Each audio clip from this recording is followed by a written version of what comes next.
it again.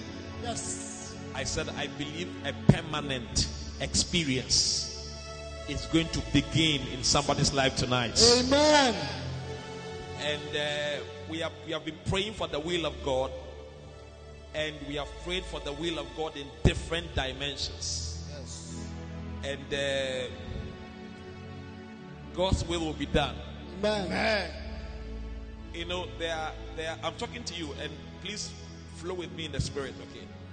Now, the will of God is in different ways. We have the general will of God for humanity, which is that all men should be saved.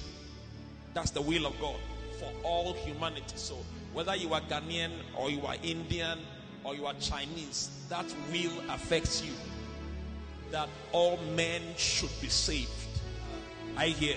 Yes. There are territorial will, the will of God for a territory, which is that maybe a territory is suffering from a particular social vice, and the will of God is that that territory will rise up and pull down the demon that is affecting that area. There are territorial wills. Then we have the will of God for a family. Maybe you can see a family. In that family, God wills that all the men will be priests. It's the will of God for a family. Yeah. So we can have the will of God that is executed towards the family. Then there's the will of God for an individual, which is that God has chosen that you will be a governmental entity, that you stand in the government as the voice of God, or you'll be an apostle, or you'll be a nurse, but you are not a nurse to just be nursing people. Your presence in the nursing industry is a carrier of the presence of God right there. It's the will of God. Then there is the daily will of God, which is that today God will allow you to eat, but tomorrow He's impressing on your heart that no food. I want you to stand in prayer and stand in the gap for a brother, stand in the gap for your sister, stand in the gap for an individual. So when we are praying for the will of God, it's complex. It's complex. But the most important one I want to talk about is the daily will of God, because what God may be asking of you yesterday may be different from what He's asking of you today. Are you in church?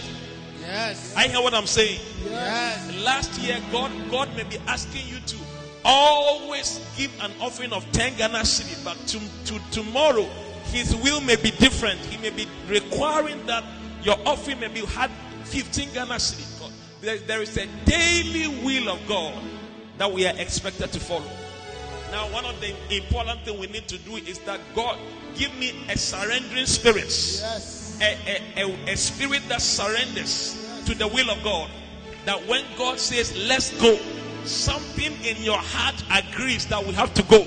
Yes. When God says, let's stay, something in your heart agrees that we need to stay. Yes. When God says that no sleep, that I want you to stay up awake from 12 midnight to 4 a.m. to intercede. Even though you are tired, you came from work, you went to work at 8 a.m., you closed at 5 p.m., you are so tired, you are exhausted, but there is a mechanism inside of you that surrenders to the will of God. Yes. That I am tired, but I will rise up and I will stand in prayer. Yes. Yes. It's important for the will of God. Lift your hands and say, God, give me what it takes to surrender to your will. God, give me what it takes to surrender to your will. Please pray it from your heart and pray it with you. Say, Lord, Lord, give me what it takes